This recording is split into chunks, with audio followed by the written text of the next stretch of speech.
오순절 후 26번째 주일에 우리 주님께 예배하기 위해서 변함없이 이 자리에 나와주신 우리 사랑하는 로고스 교회 식구들 한 분 한 분을 우리 주님의 이름으로 환영하고 축복합니다.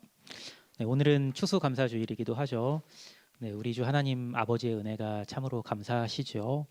네, 감사주일을 맞아서 이렇게 앞에 오늘 이렇게 과일 이렇게 많이 제가 생각했던 것보다도 더 많이 가져와 주셨는데요. 과일 이렇게 장식해 주시고 또 추수감사 예물 준비해 주시고 또 감사 나눔 여러 모양으로 우리 주 하나님께 감사를 올려드린 여러분 모두에게 하나님께서 더 넘치는 은혜를 부어주시기를 축복합니다.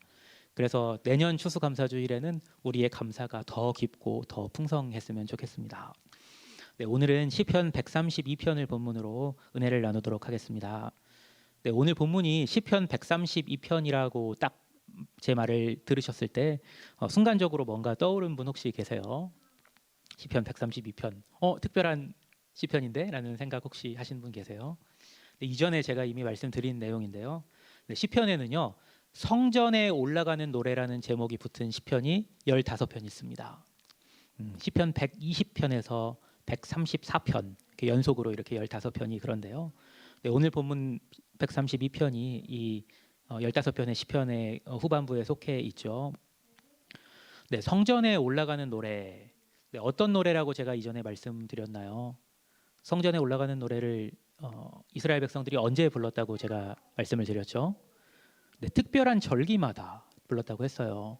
어떤 특별한 절기냐면요. 이스라엘의 큰 절기가 3개 있죠. 3개가 뭐죠? 유월절, 오순절, 그리고 초막절이죠. 네, 그 특별한 절기마다 이스라엘 백성들이 한 일이 있는데요. 그건 뭐냐면은 예루살렘을 찾아갔어요. 이스라엘 백성들이 예루살렘에만 살지는 않았을 거잖아요. 여러 방방곡곡에 흩어져 있던 이스라엘 백성들이 그 특별한 절기마다 예루살렘을 찾아갔던 이유는 단 한 가지였습니다. 뭐였을까요? 예루살렘에 뭐가 있었죠? 네, 하나님의 성전이 있었습니다. 그래서 하나님의 성전에서 예배하기 위해서 매해 유월절, 오순절, 초막절마다 정기적으로 예루살렘에 이스라엘 백성들은 올라갔습니다. 방방곡곡에서요. 이 세 절기 중에서요. 방금 말씀드린 세 절기 중에서 초막절이 오늘날의 감사절에 해당합니다. 그 초막절은 감사를 나누는 그런 날이었어요. 네, 복음서를 보시면은요. 예수님께서도 절기마다 예루살렘에 올라가신 그 기사를 우리가 볼 수 있는데요. 초막절에도 예수님께서 올라가신 이야기가 있죠. 아마도 예수님께서도 오늘 우리가 지금 감사절을 맞아서 시편 132편을 읽고 그리고 그 시편 132편으로 제가 지금 말씀을 나누고 있는 것처럼 예수님께서도 예루살렘 성전에 올라가시면서 시편 132편을 읽으시고 또 당시 관습대로 노래하셨을 겁니다. 히브리어는 노래하기에 참 좋은 언어예요. 그래서 시편을 이렇게 노래하듯이 읽으면 굉장히 막 신비스럽게 들리고 막 이제 그런 것도 있는데요. 예수님께서 예루살렘에 올라가시면서 이 시편 132편을 노래로 이렇게 부르시면서 올라가셨을 것 같아요. 그 노래의 첫 구절이 어떻게 시작하나요? 여호와여 다윗을 위하여 그의 모든 겸손을 기억하소서. 네, 여러분은 다윗을 어떤 사람으로 아십니까? 네, 다윗에게는 참 여러 수식어가 있어요. 근데 그 중에서 우리에게 가장 잘 알려진 수식어는 아마도 이걸 겁니다. 아마 여러분도 똑같은 생각을 하셨을 것 같은데 다윗 하면은 생각나는 수식어 뭐 있으세요? 하나님의 마음에 합한 자. 하나님의 마음에 합한 자. 그런데 무엇이 다윗을 하나님 앞에 하나님 마음에 합한 자로 만들었을까요? 바로 그의 겸손입니다. 그러면 무엇이 하나님으로 하여금 다윗을 겸손한 자로 보시게 했을까요? 2절에서 5절을 가만히 읽어보면요. 다윗이 이래서 겸손하구나라는 걸 알 수가 있어요.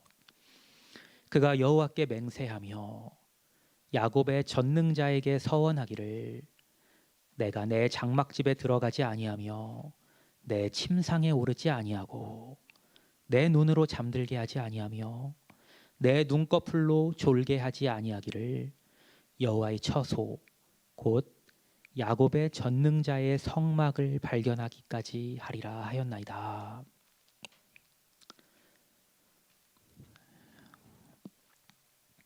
다윗의 이 고백이 어떤 맥락에서 나온 건지 아시겠어요? 사무엘하 7장 2절에 기록된 이야기입니다. 사무엘하 7장 2절에 보면요, 다윗 왕이 나단 선지자에게 말하는 장면이 나와요. 다윗 왕이 나단 선지자에게 뭐라고 말하냐면요, 이렇게 말해요. 볼지어다, 나는 백향목 궁에 살거들 하나님의 궤는 휘장 가운데 있도다. 자기는 화려한 궁궐에 사는데 하나님의 궤는 그렇지 않다는 거예요. 다윗은 그걸 견딜 수가 없었던 겁니다. 오늘 본문 시편 132편은 여기서 한 걸음 더 나아가고 있습니다. 하나님의 장막을 마련하기 전에는 내 집 장막에 들어가서 침상에 오르지도 않고 얕은 잠마저도 청하지 않겠다는 겁니다.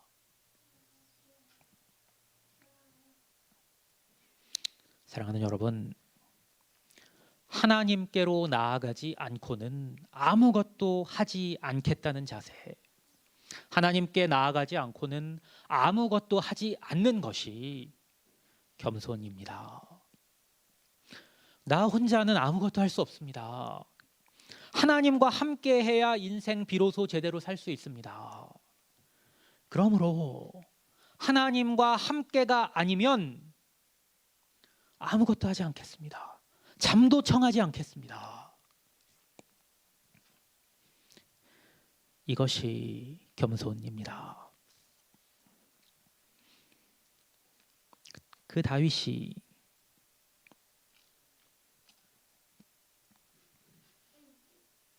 그토록이나 기다렸던 소식을 듣습니다.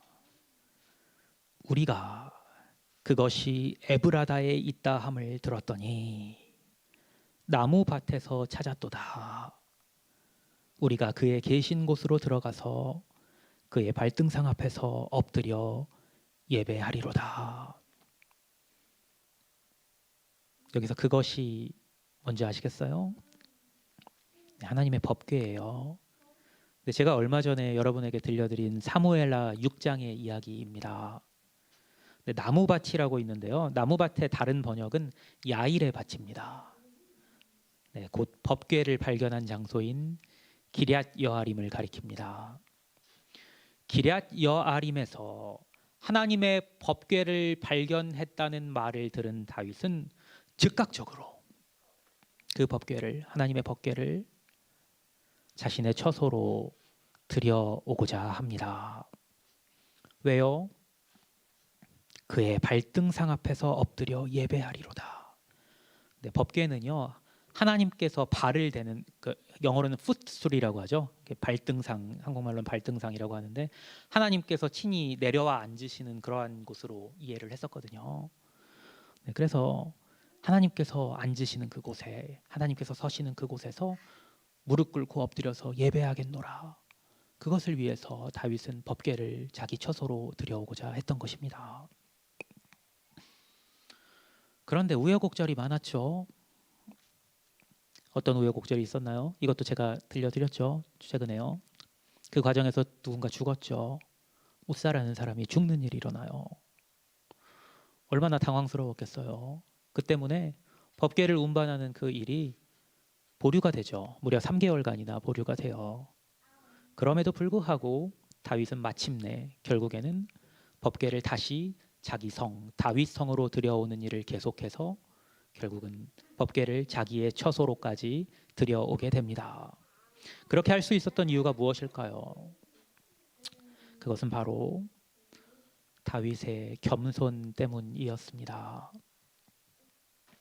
모든 것을 가진 이스라엘의 권력의 정점에 올랐던 다윗이었지만 그는 어린 목동이었을 때부터 가지고 있던 마음, 하나님 없이는 아무것도 할 수 없다는 마음, 하나님 없이는 아무것도 하지 않겠다는 마음을, 그 겸손을 잃지 않았고, 그 겸손이 다윗으로 하여금 여러 난관에도 결국엔 하나님의 법궤를 자기의 처소로 들여오게 했습니다.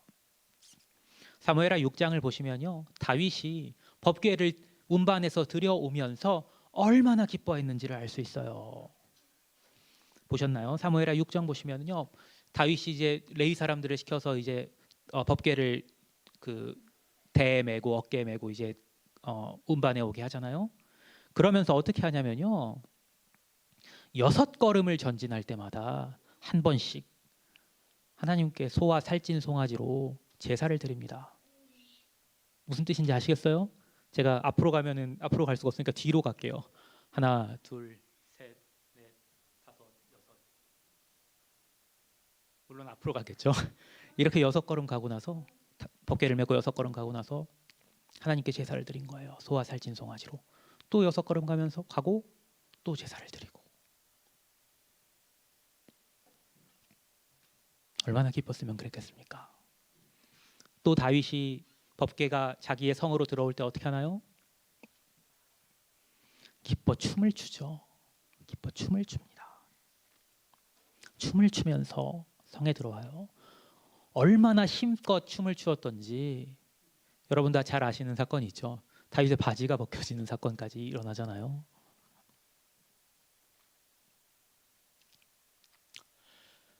다윗이 법궤를 들여온 날 밤 그의 침상에서 있었던 일을 한번 상상해 보십시오. 주님께서 계실 장막을 마련할 때까지는 내가 침상에 올라 잠을 청하지 않겠노라고 말했던 다윗이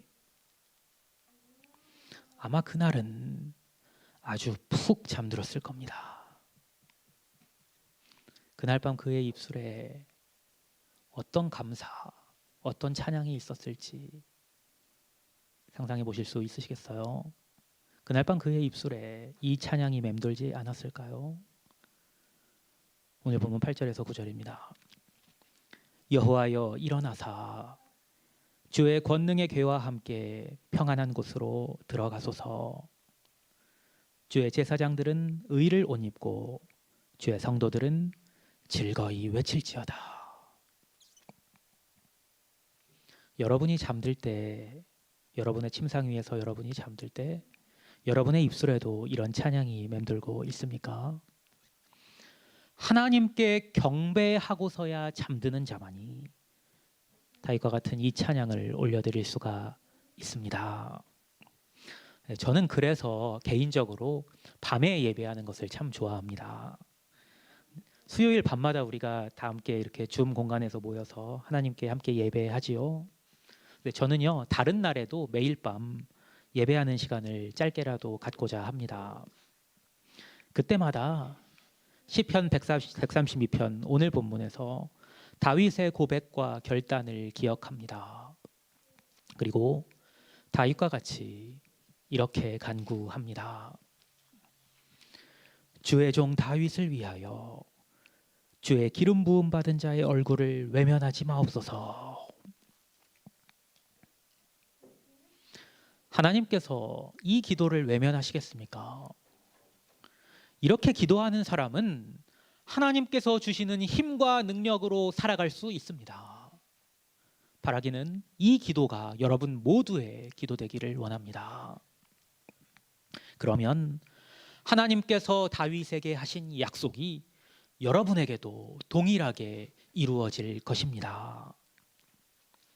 여호와께서 다윗에게 성실히 맹세하셨으니 변하지 아니할지라. 이르시기를 내 몸의 소생을 내 왕위에 둘지라.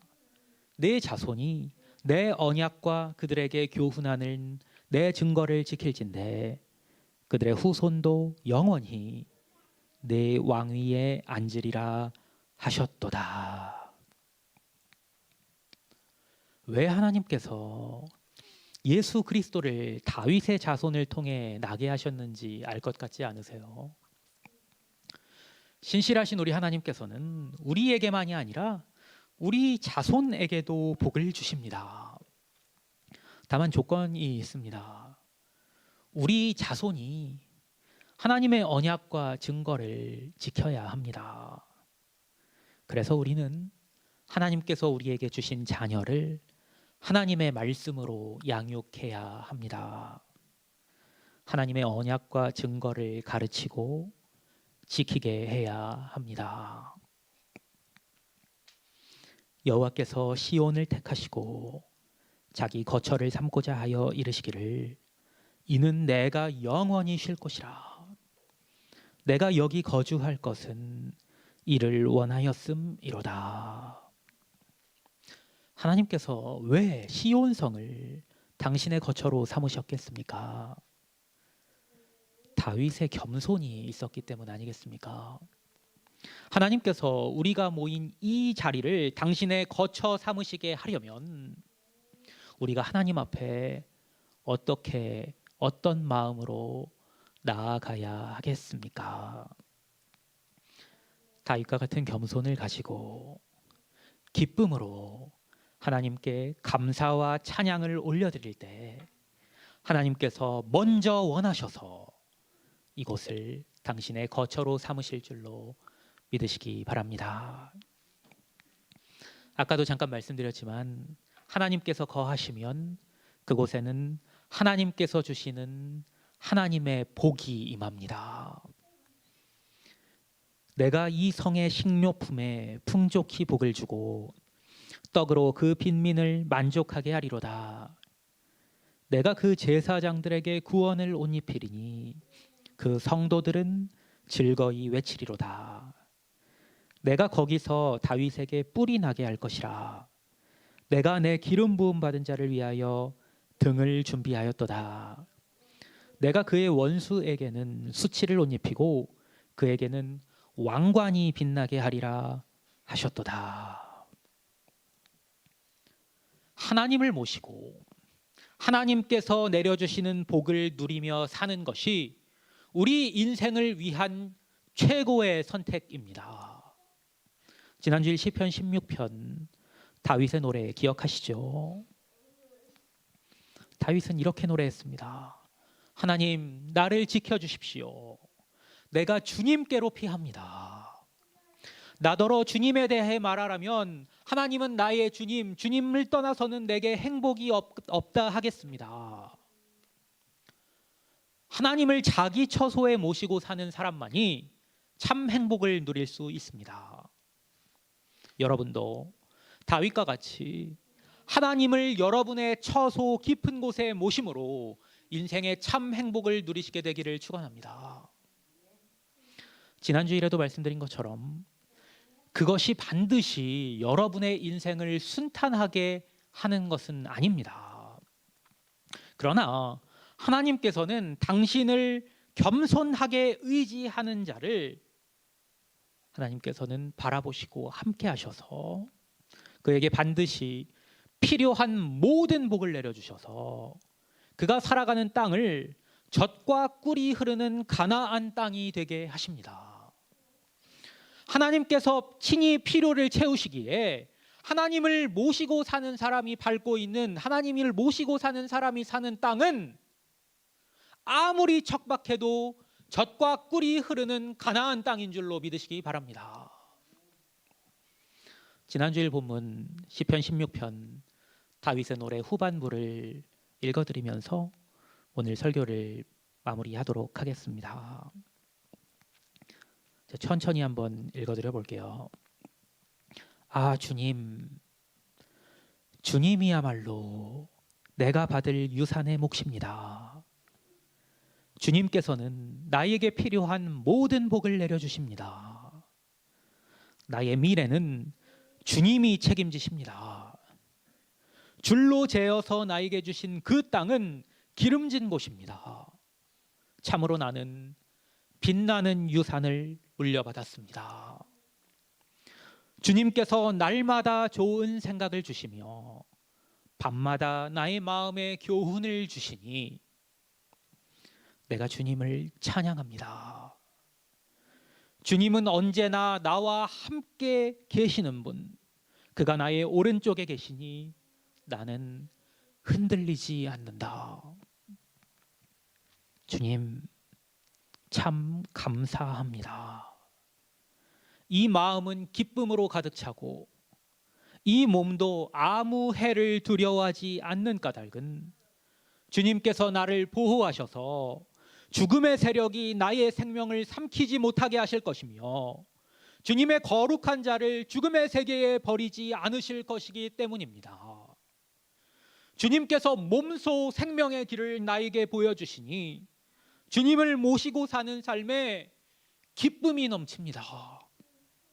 주님께서 내 오른쪽에 계시니 이 큰 즐거움이 영원토록 이어질 것입니다. 사랑하는 여러분, 여러분의 오른쪽에 우리 주님께서 함께 계시기를 축원합니다. 주님께서 여러분에게 날마다 좋은 생각을 주시며 밤마다 여러분의 마음에 교훈을 주심으로 여러분의 입술에 늘 감사와 찬양이 맴돌게 되기를 원합니다. 다윗과 같이 겸손히 오직 우리 주 하나님만을 섬기고 하나님만을 여러분의 유산으로 삼으심으로 만복의 근원이신 만복의 근원 우리 주 하나님께서 허락하시는 참으로 복된 인생 살아가시는 여기 계신 여러분 모두 되시기를 우리 주 예수 그리스도의 이름으로 간절히 축원합니다.